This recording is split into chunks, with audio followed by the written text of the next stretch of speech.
Hello दोस्तों, नमस्कार। फिर से आपका सत्यम क्लासेस में स्वागत है।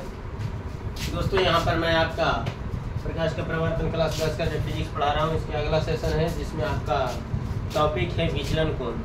विचलन कोण के बारे में जानना है इसमें कि विचलन कोण क्या है और समतल दर्पण में विचलन कोण का मान कितना होता है, ये आपको बतलाना है। तो विचलन कोण की परिभाषा आएगा कि आपातित किरण की काल्पनिक रेखा तथा परावर्तित किरण के बीच का जो कोण होता है उसी कोण को कहेंगे विचलन कोण। आपातित किरण की काल्पनिक रेखा, तो आपातित किरण यहाँ देखिए, ये आपका समतल दर्पण है, ये आपका कौन सा किरण है? आपातित किरण। ये तो वास्तविक रेखा हो गया। काल्पनिक रेखा को दर्शाया जाता है डॉटेड लाइन से। देखिए डॉटेड यहाँ है ना आपका, ये टूटी हुई रेखा जिसको कहते हैं, ये आपका क्या हुआ? आपातित किरण की काल्पनिक रेखा। वही बोला गया कि आपातित किरण की काल्पनिक रेखा तथा परावर्तित किरण के बीच के कोण को विचलन कोण कहते हैं और इसे डेल्टा से सूचित किया जाता है। तो ये आपका आपातित किरण हो गया और ये आपका क्या है? काल्पनिक आपातित किरण की काल्पनिक रेखा। क्या बोला गया? आपातित किरण के काल्पनिक रेखा की, आपातित किरण की काल्पनिक रेखा मतलब ये वाला, और परावर्तित किरण को नहीं इधर से गए, समतल दर्पण नहीं इधर से गए, ये लौटेगा ना प्रकाश का प्रवर्तन के नियम से।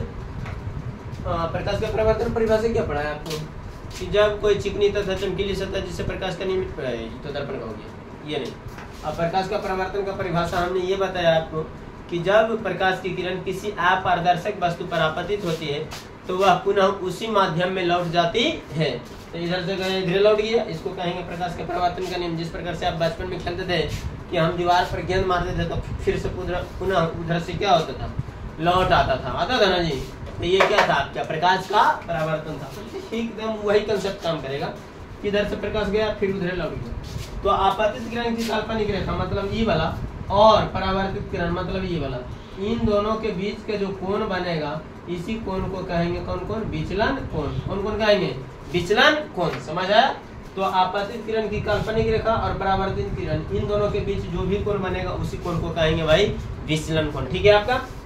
अब यहाँ पर हम जो प्राप्त करेंगे समतल दर्पण में विचलन कोण का मान कितना होगा, तो यहाँ पर देखिए समतल दर्पण का पहले व्यंजक निकाल लेंगे। समतल दर्पण का पहले क्या निकालेंगे?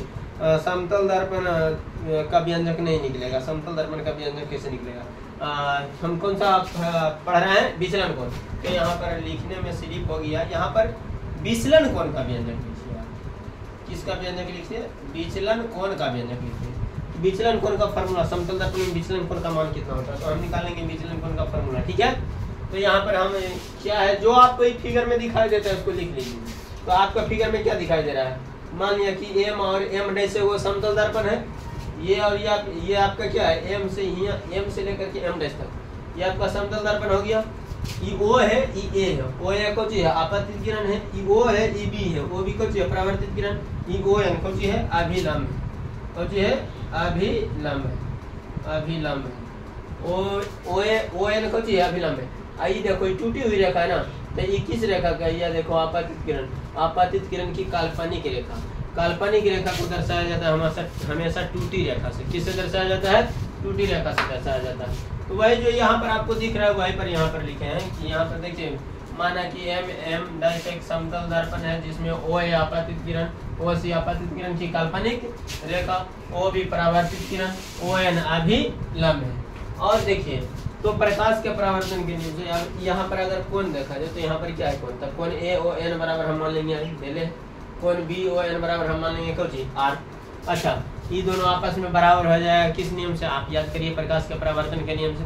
प्रकाश के परावर्तन के दो नियम आपको पढ़ाए थे कि पहला नियम ये था कि आपातित किरण, परावर्तित किरण तथा दर्पण पर डाला गया अभिलंब तीनों एक ही तल में तथा एक ही बिंदु पर स्थित होते हैं। दूसरा ये बताया गया कि आपातित किरण, आपतन कोण तथा परावर्तन कोण का मान आपस में क्या होता है? बराबर होता है। मतलब ये वाला कोना और ये वाला कोना आपस में क्या होगा?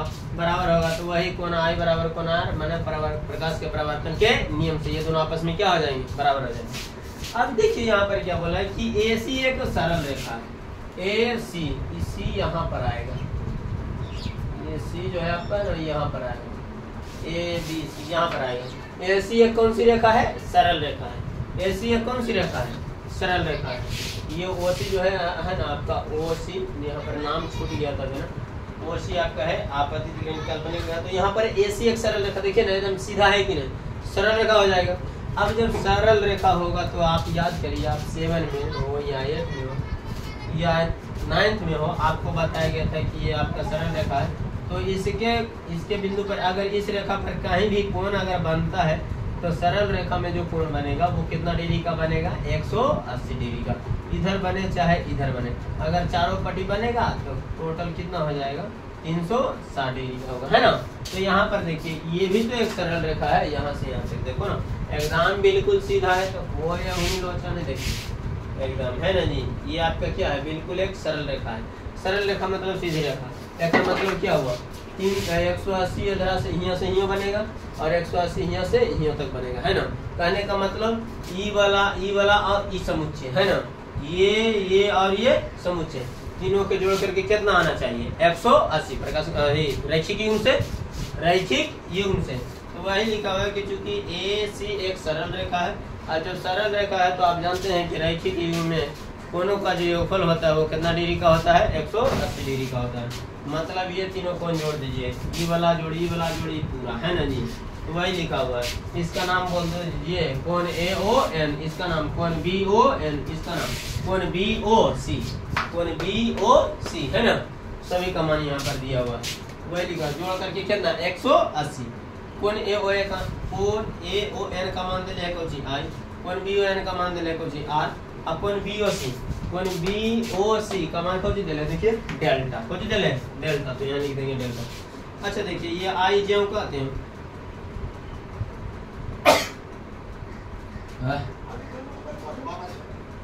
ये आई आपका ज्यों का त्यों। यहाँ देखिए कोण आई जो है R के बराबर है, इसका मतलब क्या है, R और I आपस में बराबर है। तो आप I के जगह R लिख दीजिए या R के जगह I लिख दीजिए, दोनों आपका काम हो जाएगा। मैंने किसी एक को ही आप शिफ्ट करिए।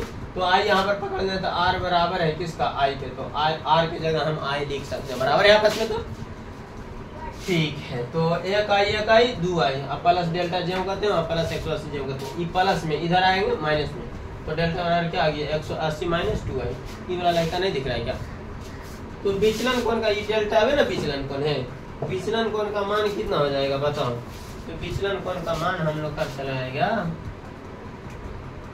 विचलन कोण का मान हम लोग का चलाएगा, विचलन कोण का मान क्या चलाएगा, डेल्टा बराबर 180 माइनस 2I, ठीक है, 180 माइनस 2I, ठीक है। यहाँ तक अब इस कंसेप्ट पर एक नंबरिकल यहाँ पर ध्यान दीजिए। कहता है यदि आपातन कोण 30 डिग्री है तो विचलन कोण का मान ज्ञात कीजिए। आपातन कोण कितना डिग्री, 30 डिग्री, तो विचलन कोण का मान ज्ञात कीजिए। तो यहाँ पर हम निकाल लेंगे, चूंकि दिया है, क्या दिया है जी, दिया है आपातन कोण मतलब आई ना, कितना दे ले बताओ, 30 डिग्री, कितना डिग्री, 30 डिग्री। तो विचलन कोण यानी डेल्टा, विचलन कोण बराबर विचलन कोण यानी डेल्टा कितना हो जाएगा बताओ, 180 माइनस फॉर्मूला आई लग गया ना जी, 2I, 180 माइनस 2I के मान धर दीजिए 30, 180 माइनस 30 दूनी 60, 180 में से 60 घटेगा कितना बचेगा, 120। This is your final answer. समझ आ गया आपको। उम्मीद करते हैं आपको विचलन कोण में कोई कहीं पर दिक्कत नहीं होगा। विचलन कोण के कंसेप्ट में ये बहुत आसान सा टॉपिक था और ये बहुत महत्वपूर्ण है एग्जाम के दृष्टिकोण से, कई एक बार पूछा है। तो आप इस पर विचार करिएगा, एकदम निम्न से कंसेप्ट को क्लियर करके रखिएगा ताकि एग्जाम में आए तो आपको छोड़ना नहीं है। तब तक के लिए आज का सेशन यहाँ पर समाप्त करते हैं, और वीडियो अच्छी लगे तो चैनल को लाइक और सब्सक्राइब करके बेल आइकन को जरूर दबा लीजिए और अपने दोस्तों के पास वीडियो शेयर कर दीजिए, ठीक है। वीडियो देखने के लिए धन्यवाद।